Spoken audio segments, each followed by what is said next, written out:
ሰላም የተወደዳችሁ ዳይቨት ቲቪ ተመልካቾቻችን ከአባታችን ከእግዚአብሔር ከጌታም ከኢየሱስ ክርስቶስ ሰላምና ጸጋ ለእናንተ ይብዛ።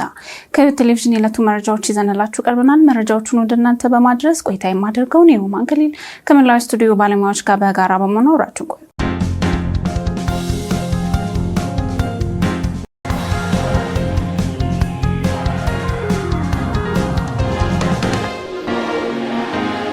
ቀዳሚ ወደ አረግነው መረጃችን ስናልፍ የቤተ ክርስቲያን አገልግሎት ሁለንተናዊ ሊሆን እንደሚገባ ተገለጸ።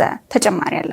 የግብርና ባለሙያ የሆኑት መጋቢ ቴዎፍሎስ ተስፋዬ ለዝግጅት ክፍላችን በተለይ እንደተናገሩት ቤተክርስቲያን ከወንጌል ስርጭት በተጨማሪ ቅዱሳን በአኗኗር ዘይቤያቸውና በስራ ባህላቸው አመለካከታቸውን ሊቀይሩ እንደሚገባ ተናግረዋል። የኢትዮጵያ የቃለ ሕይወት ቤተክርስቲያን በርካታ ህይወት ለዋጭ የሆኑ ስራዎች ያከናወነች ቢሆንም እስካሁን ድረስ ብዙ እንደሚቀራት፣ በተለይ ቤተክርስቲያን በቂ የሆነ የመሬት ይዞታ ያላት፣ በተገቢው ደረጃ አትክልትና ፍራፍሬ እንዲሁም የመድኃኒት ባህሪ ያላቸውን እጽዋት ትኩረት ሰጥታ እያመረተች እንደሆነ አስታውቀዋል። መጋቢው አያይዘው ጉዳዩ ትኩረት እንደሚሻ በምግብ ሰብል ምርት ራስን ከመቻል አንጻር በኢትዮጵያ ቃለ ሕይወት ቤተክርስቲያን ከፍተኛ እውቀት፣ በቂ የተፈጥሮ ሀብት መኖሩን ገልጸው ወደፊት በዚህ ላይ ትኩረት ተሰጥቶ ሊሰራ እንደሚገባ አስታውቀዋል። የጎዳና ላይ ስብከትና የሚዲያ አጠቃቀምን አስመልክቶ ከኢትዮጵያ የወንጌል አማኞች አብያተ ክርስቲያናት ካውንስል አመራሮች ጋር የምክክር ጊዜ ተደረገ።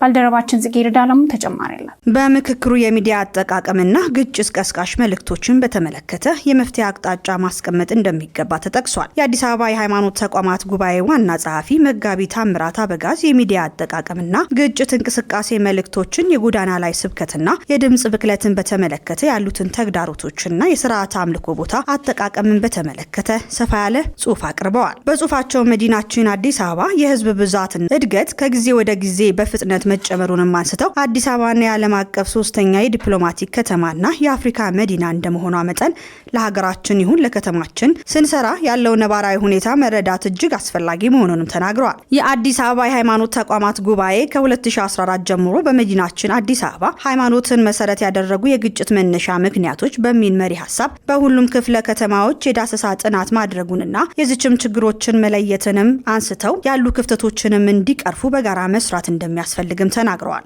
የኢትዮጵያ ወንጌል አማኞች አብያተ ክርስቲያናት ካውንስል ጠቅላይ ጸሐፊ ፓስተር ዶክተር ጌትነት ለማ በበኩላቸው ካውንስሉ ለሀገራችንና ለከተማችን ሰላም እሴቶች ከፍተኛ ስራ እየሰራ መሆኑንም አንስተው ከአባል ቤተ እምነቶች ጋራ በእቅድ እንደሚሰሩና ለከተማችንም የሚያበረክተውንም አስተዋጽኦ ከፍ እንደሚያደርግም ተናግረዋል። በመድረኩ የተሳተፉ የካውንስሉ የስራ አስፈጻሚ አመራሮች በበኩላቸው የተነሱት ርዕሰ ጉዳዮች ለሀገራችንና ለከተማችን ያላቸውን ፋይዳ ተመልክተው በጋራ ለመስራትና ያሉ ክፍተቶችንን በመቅረፍ እንደሚሰሩ ተናግረዋል። በመድረኩ የካውንስሉ ፕሬዝዳንት ቄስ ደረጀ ጀንበሩ፣ ምክትል ፕሬዝዳንት ፓስተር ታሪኩን ጨምሮ ሁሉም የስራ አስፈጻሚ ቦርዶች አባላት ተገኝተዋል።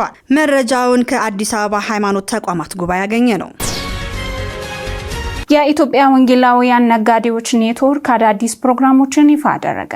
ባልደረባችን ባስሌት ዘሪሁን ተጨማሪ አለው። የኢትዮጵያ ወንጌላውያን ነጋዴዎች ኔትወርክ ኢቢኤን ኢትዮጵያ አዳዲስ ፕሮግራሞችን በይፋ መጀመሩን አስታወቀ። ኔትወርኩ በአዲስ የተጀመረ ሲሆን የአጥቢያ ቤተክርስቲያናት ድጋፍ ፕሮግራም በሁሉም የወንጌል አማኞች ቤተክርስቲያናት የሚተገበር መሆኑን ገልጿል። በመጀመሪያው ዙር አፈጻጸም ከ15 አጥቢያ ቤተክርስቲያናት የተውጣጡ 30 አስተባባሪዎች ስልጠና የተሰጣቸው ሲሆን በኋላም 300 የሚያህሉ ነጋዴዎችና ባለሙያዎችን በስራቸው ለማደራጀት የተዘጋጀ ልዩ ሰርተፍኬት ተቀብለዋል። ኔትወርኩ በቀጣይ ዘርፎች ተጨማሪ ቤተክርስቲያናትን ወደ ፕሮግራሙ ለማስገባትና አሰልጣኞችን ለማብቃት የሚደረገውን ስራ እንደሚያጠናክር ገልጿል። በተጨማሪም የግሎባል አድቫንስ ኢንክ ፕሬዝዳንት ጆናታን ሼልቢ የጻፉትን ማርኬት ፕሌስ ሚራክል መጽሐፍ የመጀመሪያ የአማርኛ ትርጉም በይፋ መመረቁን አስታውቀዋል። መጽሐፉ በአሜሪካ የሚገኙ ክርስቲያን ስራ ፈጣሪዎች በማህበረሰባቸው ውስጥ ያሳዩትን ተጽዕኖ የሚያቀርብ መጽሐፍ መሆኑ ተገልጿል። ወደ ተመልካቾቻችን እየተከታተላችሁት የሚገኘው ከህይወት ቴሌቪዥን የዕለቱ መረጃዎቻችን ነው። አሁን ደግሞ ከውጭ ወዳገኘናቸው መረጃዎች እናልፋለን።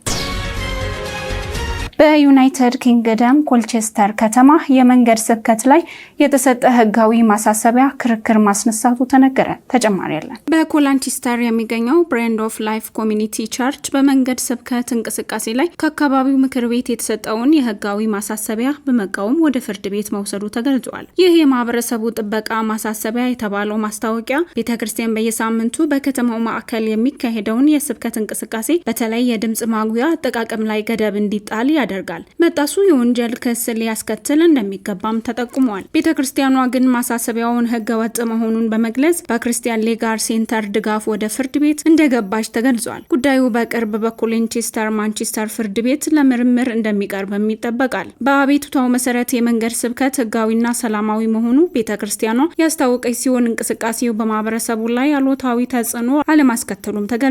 በሌላ በኩል የአካባቢ ምክር ቤት በስብከት ወቅት የድምጽ ብክለት መኖሩን በህዝብ ላይ ጭንቀት ሊፈጥሩ እንደሚችሉ አስታውቀዋል። የቤተክርስቲያኗ ፓስተር ስቴፋን ክላሬን በሰጡት አስተያየት ስብከታቸው ለብዙ ዓመታት በሰላምና በህግ መሰረት እንደፈጸሙ ጠቅሰው የወንጌል መልእክት መስበክ ማቆም እንደማይችሉ ተናግረዋል። ባለሙያዎቹ ይህን ጉዳይ የህዝባዊ ቦታ ሃይማኖታዊ እንቅስቃሴዎችና የህግ ገደቦች መካከል ያለውን ግንኙነት በግልጽ ሊያሳይ ይችላል በማለትም ገልጸዋል። ዘገባው የክርስቲያን ፕሪሚየር ኒውስ ነው።